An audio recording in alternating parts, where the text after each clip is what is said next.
All right, let's dive right into this explainer.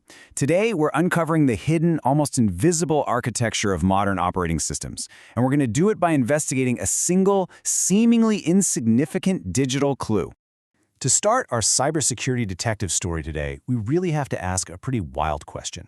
What can a single, stubborn, undeletable file actually tell us about the hidden architecture of modern OS? I know, it sounds like a massive stretch, right? But trust me, this tiny digital glitch is going to completely shatter the illusion of who actually owns your computer hardware. Section 1. The Phantom Null File. So we start our investigation at the crime scene. Imagine finding a phantom file simply named null, N-U-L, that just appears out of nowhere in a local project directory. And the kicker? It flat out refuses to be deleted. You right-click, you hit delete, and Windows just throws its hands up in a panic. Now, your first thought is probably, great, I've got malware. But actually, no. It's just a really clumsy footprint left behind by a local AI framework called Hermes that totally failed to clean up after itself. See, because of a quirky cross-platform scripting error, instead of quietly dumping its output data into the Windows null device, like a digital black hole, it literally dropped a physical file named null right onto the hard drive. And behind the scenes, man, things were escalating in literally milliseconds. First, the Hermes tool triggers a browser automation request. Bam! Within seconds, it lazily hijacks the native Microsoft Edge WebView 2 runtime, which, by the way, is already living on your machine, and it opens up port 9222.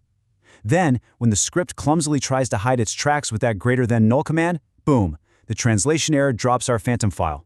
So without the user having any idea, this framework was quietly spinning up completely headless Chrome instances in the background, just piggybacking off the machine's embedded Edge engine. Sneaky, right? Moving on to Section 2, the port 9222 danger. Now, when we actually analyze the JSON contents inside that phantom file, we uncover a massive, frankly terrifying architectural risk. When background tools open up port 9222, they are strictly supposed to bind to the local loopback address. That's 127.0.0.1. That effectively quarantines the connection to your own internal machine. Safe, right? But if a developer gets lazy and binds it to 0.0.0.0 for public exposure, it's a total disaster. You are exposing an unauthenticated browser port to your entire local network.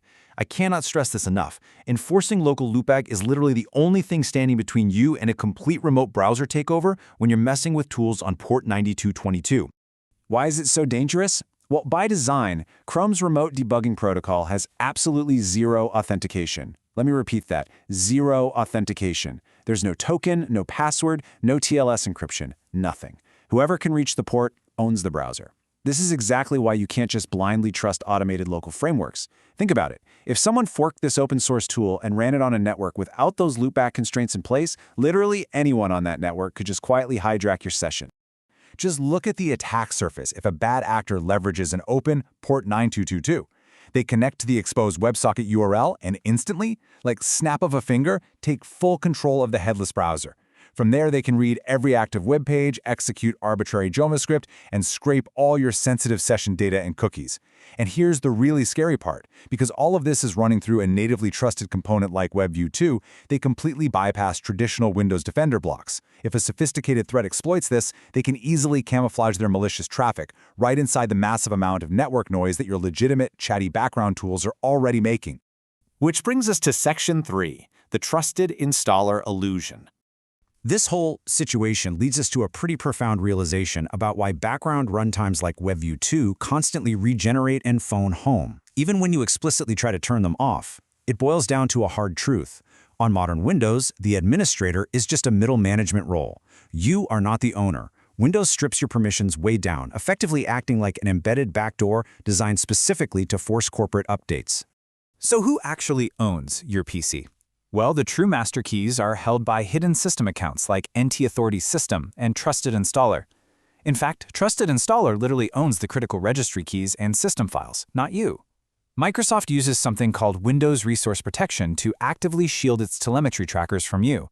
If your so-called administrator account tries to delete these tracking executables, the OS just says nope, access denied, and then it runs background tasks like the consolidator completely silently to bypass your notice. You don't actually own the operating system files. The system is literally protecting its surveillance and diagnostic tools from you, the actual person who bought the hardware. Welcome to the incredibly frustrating reality of auto-healing telemetry. Believe it or not, Windows actually views your personal privacy measures as system damage. This perfectly explains why, right after massive Patch Tuesday updates, like, say, that recent July patch that fixed a staggering 570 vulnerabilities, all your privacy toggles magically revert, and the telemetry comes roaring back. The trusted installer just ruthlessly bulldozes over your machine-level registry preferences to heal the OS, forcing it back into a managed cloud appliance state. All right, Section 4. The Fence Concept Defense. Okay, so since you obviously cannot win a registry war against an OS that holds the master keys and overrides you every Patch Tuesday, we have to look at extreme zero-trust hardening techniques. Enter the fence concept. Here's how it works. First, you edit the system registry to disable telemetry at the kernel level. Second, and this is the genius part, you create blank dummy folders in the exact file paths where those telemetry engines expect to dump their logs. Third, you lock down the access control lists, or ACLs, to explicitly block the system account from writing to those folders. And finally, you sever the automatic background certificate telemetry. Basically, you are pouring concrete into the exhaust pipe. By using these dummy folders, you ensure that even if a trusted installer script forces a tracking service back on, the engine physically cannot execute its payload. Now, combine this ACL black holing with a complete PowerShell purge of system bloatware, and you drastically reduce your attack surface. I'm talking ripping out the Windows Feedback Hub, Get Help, Bing News, Bing Weather, gone from all user accounts and the base image. You disable a customer experience scheduled tasks, and you enforce manual DNS over HTTPS. By ruthlessly silencing all this built-in bloatware, you are eliminating the network noise and the camouflage that fileless malware relies on to sneak into your system. And finally, Section 5. Zero Trust AI Performance. So, what is the actual payoff for all this intense manual labor? What happens when you successfully cage the operating system inside a network that you completely control? Well, the answer is 0%. Achieving an absolute 0% idle CPU and network usage on your SV host processes is the holy grail. It proves you've successfully silenced the interrupt storms and the constant heartbeat checks that normally plague a standard setup. The OS is finally blissfully silent. And guys, the difference in performance is absolutely staggering. Think about it. A standard managed cloud appliance suffers from high memory contention, constant context switching, and sluggish performance because of all that background agent noise. But your new, dedicated inference workstation, it boasts 100% clean memory. By wrestling your OS back into being a truly personal computer, you eliminate the memory contention that usually competes with your local AI's cache. That's the active memory the AI uses to remember the conversation context. Now, it can just think and generate tokens with zero OS interference. Because the OS is completely out of the way, you can run a massive 36 billion parameter local AI model using something like Ollama, and it operates flawlessly on just 12 gigabytes of VRAM and 32 gigabytes of system RAM. That is wild! You maintain rapid token generation speeds, and you keep your CPU usage capped effectively at around 48% under heavy load.